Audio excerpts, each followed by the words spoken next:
pessoal, tudo bem? Sejam todos muito bem-vindos a mais um programa do Estação Turismo, uma experiência pela Cuesta. E hoje nós estamos aqui com Vera Lúcia, uma educadora e arteterapeuta, palestrante, docente da língua e da literatura portuguesa. Bem-vinda, Vera. Oi, Ju, tudo bem? Tudo Obrigada bem. pelo convite, me sinto muito bem-vinda. Ah, que bom. E hoje nós vamos conversar, Vera, sobre o turismo religioso de Botucatu, né? E vamos contar também a história de Ana Rosa, uma história tão importante aqui na região, né? Sim. Então, não sou turismóloga, mas eu tive a oportunidade de trabalhar numa faculdade de turismo. E a gente sabe, né, os meandros, você fala assim, mas nossa, turismólogo, e quanto que é importante renda, movimento, cultura, deslocamentos, descobertas. Então, um curso incrível.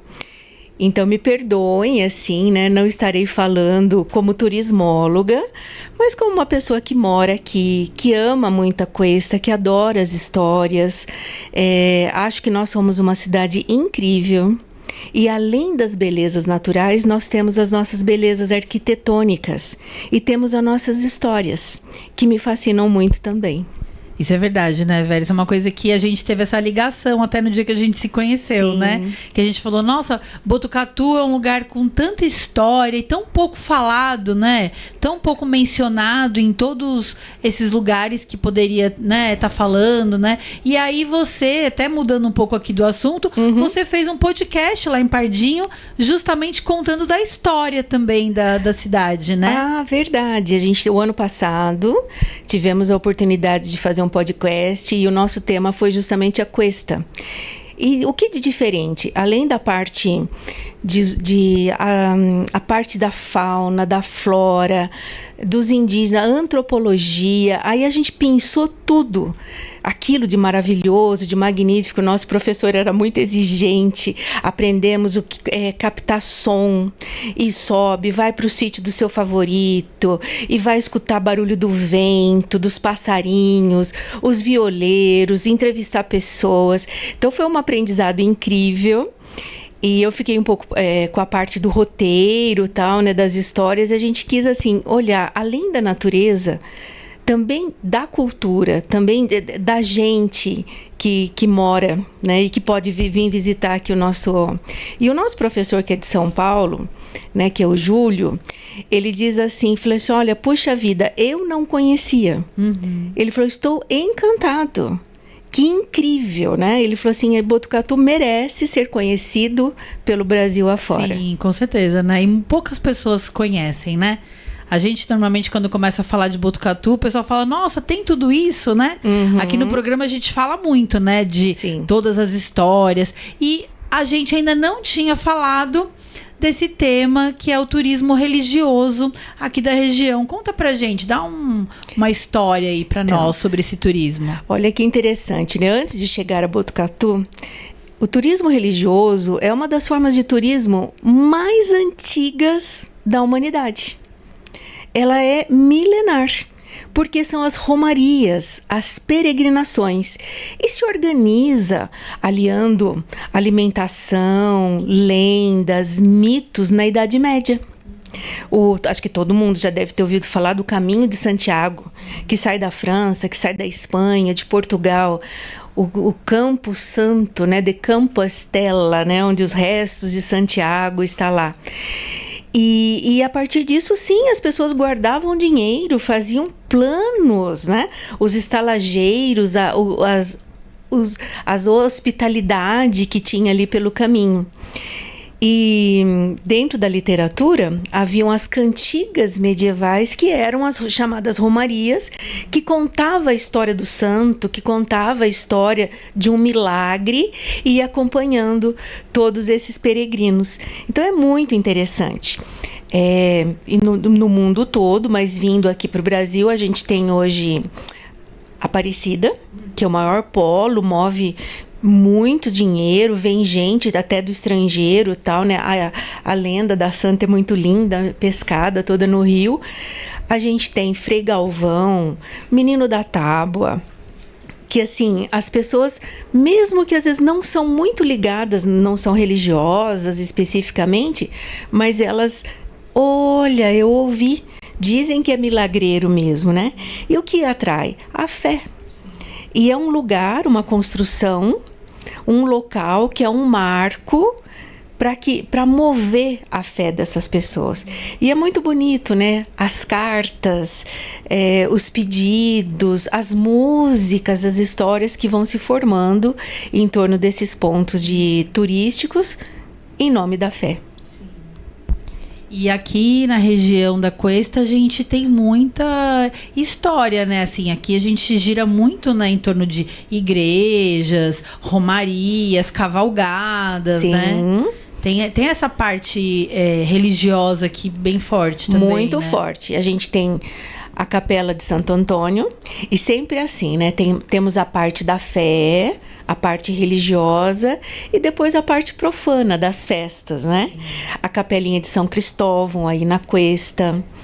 A gente tem a Capela de Ana Rosa, que vai ser a nossa homenageada, o nosso pontinho principal, que até tem a catedral, que é magnífica com a sua arquitetura, com seus túmulos, com seus vitrais. Nossa Senhora de Lourdes, né, que é uma capela barroca. Você entra lá dentro e assim, aquela expressão magnífica, os seus olhos se perdem, né, do chão, vai subindo pelas paredes, o teto. Então, assim, o que é a arte barroca? A gente tem aqui, você tem a arte, o museu ao vivo aqui na nossa cidade. Mesmo as igrejas mais modernas, a presbiteriana, a famosa igreja preta. Então, assim, muito forte. Vem, inclusive, também visitantes, né? A igreja lá de Santo Antônio é um ponto turístico super forte aqui em Botucatu, né? A vista maravilhosa, dizem. E fora a história da igreja, isso, né? A construção, os devotos, o mini castelinho. Sim, é lindo, né? A madeira, os santos que foram trazidos, né? Tudo isso, assim, é uma oportunidade da gente aprender muito. Muito. Muito. E para as pessoas que têm a sua fé, é algo que realmente move o coração, move a mente, é alguma coisa que alimenta muito a alma. Esses dias, Vera, eu fui fazer uma trilha e a gente foi numa igreja que tava ali, só sobrou a ruína ali, sabe? Uma torre, né, só que sobrou ali, do Monte Sinai. Nossa, eu fiquei com dó, assim, sabe, de ter sobrado só aquela torre, né? Acho que a gente poderia, né, conservar mais, né, todas essas igrejas que ao longo do tempo, né, foi também se perdendo, né? Realmente, né, a gente observa, assim, que essas igrejas tem todo, assim, os seus fiéis, a própria igrejinha de Ana Rosa mesmo, né, muito levantada e mantida pelos fiéis, as congregações. Mas a gente ainda no Brasil, a gente não dá muito esse valor para o patrimônio histórico. É verdade, né? Lá em Pardinho, a gente tem uma igreja que foi quando começou a cidade de Pardinho, né? Que é a igreja do Ribeirão Grande. Que ela fica atrás ali do loteamento do Ninho Verde. E quando eu vim morar aqui há 2 anos atrás, ela estava fechada e meio que esquecida. E o pessoal da própria comunidade que reergueu, que pintou, e hoje em dia ela voltou a funcionar. E é um marco histórico na cidade de Pardinho, aquela igreja. Foi aonde, na verdade, Pardinho começou. Você conhece essa igreja? Não conheço. Então eu vou fazer um convite para você ir lá. Vamos lá. Convide as pessoas também, historicamente, né? É um lugar incrível, viu, Vera? Um lugar muito legal. É onde Pardinho começou. Então, e a gente tem muito isso da história do Brasil, né? Desse Brasil colonial. Primeiro a igreja e depois a comunidade cresce em torno da igreja. E os cemitérios, né? Às vezes eram dentro da igreja, ao lado da igreja. E o nosso cemitério Portal das Cruzes também tem uma importância arquitetônica incrível. Sim, que fica no centro, né? Que é ali no finalzinho da Dom Lúcio, né? E em outros lugares, assim, tem turismo dentro de cemitério. Tem aulas de filosofia dentro do cemitério. Inclusive, nesse nosso cemitério tem o túmulo da Ana Rosa, né? Exatamente. Que é o túmulo mais visitado. Vamos contar um pouquinho desse túmulo pro pessoal, da história de Ana Rosa, o pessoal entender por que esse túmulo é o mais visitado aqui em Botucatu. Então, nessa Ana Rosa é uma cidade. Você estava falando da cidade, né? Às vezes os próprios moradores não conhecem muitos pontos turísticos da nossa cidade, inclusive esses pontos turísticos religiosos. Então, o nosso Portal das Cruzes, né? Ele é maravilhoso, ele já começa junto aqui com toda a Sé, daqui da Catedral. E Ana Rosa foi um crime violentíssimo, um feminicídio, e ele chocou a cidade, que era um vilarejo, e não havia viva alma que morasse em Botucatu que não ficou estarrecido. Diz a lenda que no local onde ela foi esquartejada, e ela foi esquartejada viva, os seus gritos ecoavam de profunda dor, e o seu sangue ia jorrando, e na pedra onde ela foi morta, esse sangue diz que ele coagulou, a terra não absorveu. Tanto é que essa pedra, ela foi removida para o lado da capelinha e tal. E assim, e uma pessoa, ela não tinha parentes e tal, a população se uniu, como a gente pode dizer, eu não sei se existia essa palavra, mas uma vaquinha, para que ela pudesse ter um sepultamento digno, né? Para que ela pudesse ter o seu corpo, pelo menos, né, ali preservado e tal. E o local onde ela foi morta tinha a cruz. Normalmente a gente vê em beira de estrada, né, onde há sempre assim, algum acidente ou algum assassinato violento, tem uma cruz para que aquela alma não se perca, para que aquela alma possa ter uma bênção e ela possa encontrar a paz. E depois de bastante tempo já é que se concede esse túmulo, um túmulo humilde, todo pintadinho de rosa, né? E se traslada os restos mortais de Ana Rosa. E ela, desde 1921, né, que se pede para a Cúria Romana que ela seja canonizada como santa. Não foi, mas independente disso, a fé dos munícipes, das pessoas todas é tão forte que há muitas placas, muitas flores. Época de finados, como você disse, né, um dos túmulos mais visitados, e tem ali muito agradecimento para ver como que assim isso mobilizou, né? E algumas pessoas alegam que realmente receberam graças, né? Até se constituiu uma oração pedindo, né, graças para Ana Rosa. A história de Ana Rosa é uma história que hoje faz até mais sentido para nós, né? Assim, que é essa luta da mulher contra o feminicídio, né? Contra a violência, né? Então, acho que cada vez mais a história dela deve ser contada e merecidamente, né? Como um símbolo mesmo, né? Dessa luta, né? Porque nós mulheres tivemos já um passado muito difícil para chegarmos, né, onde estamos hoje, né? Muito. Mas eu fui na igreja ali de Ana Rosa, é uma capela que eles construíram aonde o corpo foi encontrado, Isso. né? Então foi lá que eles construíram, né?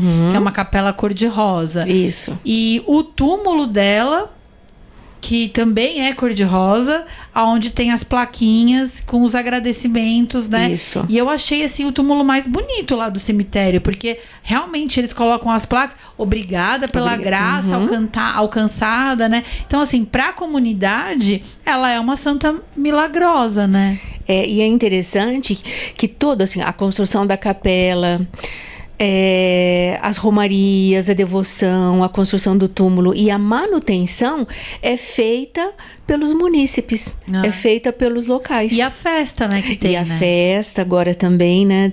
Uma vez por ano eles fazem a festa em homenagem à Ana Rosa, né? Se eu não posso estar errada, né, os ouvintes que me corrijam, me perdoem, mas é desde 2017, né? Toda a paróquia, toda uma organização, todo um movimento de muito mais visibilidade, muito mais cuidado e que atrai pessoas, né? Sim. Tanto a parte religiosa quanto a parte festiva.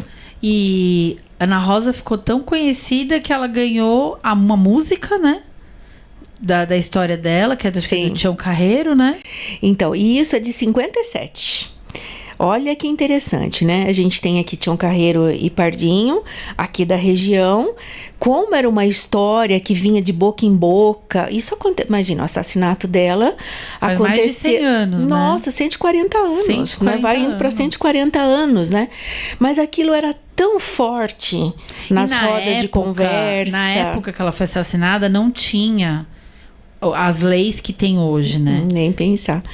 Era natural, né? Então, hoje, assim, ela se casou aos 15 anos. Então, hoje não é permitido pela justiça brasileira, né? Que se case com 15 anos. Com um homem de 40, né? Dizem os documentos, os estudiosos, que ele estava lá por entre 40 e 45 anos. A gente sabe que por esse Brasilzão afora... Acontece muito, né? O casamento infantil, o casamento de adolescentes ainda é muito comum. Sim. Devido à pobreza, questões culturais e tal, né? Então, hoje, se a gente fosse olhar nessa... Ela meio que foi dada, né? Que assim, ninguém foi perguntar se ela queria se casar. Sim. Graças que esse homem quis se casar com ela. Era um homem de posses, era um carreiro, transportava. Hoje ele seria assim, o dono da transportadora, né? Sim. A gente trazer para hoje. Então nossa, que maravilha, ganhou na loteria, que bom que ela está fazendo um bom casamento, Sim. né? E outra, espancar a mulher. Sim. Se prender mulher em casa, hoje é chamado de cárcere privado. Sim, na época era normal, né? Era cuidado. Estou cuidando daquilo que é meu. Sim. Aquele olhar muito patriarcal. Então, assim, se ela apanhou, o que será o olhar de fora? O que será que ela fez, né? Acho que ela mereceu. Ela mereceu. Então, assim, mesmo que se batesse muito, o que falava assim, nossa, essa daí deve ser danada. Essa daí, nossa, o que será que ela faz pro marido? Né? Para enfurecer o marido, assim. E quando... uma escrava fugida, né? Os anais, os pesquisadores, sou muito grata ao seu Olavo Godoy, né? Que lá na década 87, 88 escreveu um livro com detalhes, foi atrás de documentos, né? Toda uma pesquisa histórica da vida da Ana Rosa. Da vida da Ana Rosa, desse assassinato. Ele pesquisa e tem mesmo, os 3 assassinos foram presos. Que foi, né? O marido e os capangas, E né? os capangas, o Minigirdo, que olha só como que a história avança e não avança. O Minigirdo era filho de ex-escravizados, escravizados. E ele, o único que ficou preso. Você vê? O único que ficou preso. O Costinha era filho de pessoas ricas da cidade. Rapidamente se livrou. E o Chicuta, que era o marido, ele alegou legítima defesa da honra. E nem passou um dia na cadeia. E saiu feliz da vida. Então, se a gente for olhar, olha só, né? Então, assim, nossa, foi absolvido.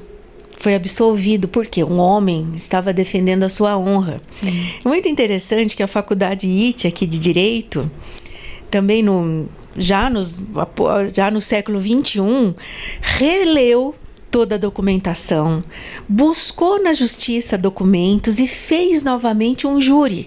E aí o Chicuta ficaria 20 anos em cárcere privado. Se hoje ele fosse julgado, hoje ele estaria preso, né? Se as testemunhas que deu, a localização do corpo, o horror como esse corpo foi mutilado, né? Foi encontrado, tal, ele estaria 20 anos preso. E graças a Deus a gente já mudou muito, né? Já evoluiu muito, né? E o importante é que essa história ficou, né? Em forma de letra de música, Sim. né? a capela, a festa e o túmulo, né? Trazendo aqui para Botucatu esse turismo religioso, né? Que atrai muita gente de muitas regiões, né, Vera? Muitas regiões. Esse túmulo da Ana Rosa, você falou que é o mais visitado na época de finados agora em novembro, né? Olha. Então, quem cuida, lava, às vezes se refaz a pintura, recebe muitas flores, muitas velas, né? Sinais de lágrimas, pessoas muito emocionadas. Mesmo quem vai visitar um parente, dá uma passadinha no túmulo de Ana Rosa. Eu fui visitar. Uma das primeiras coisas que eu fiz quando cheguei aqui foi conhecer o túmulo, e eu fui na festa também.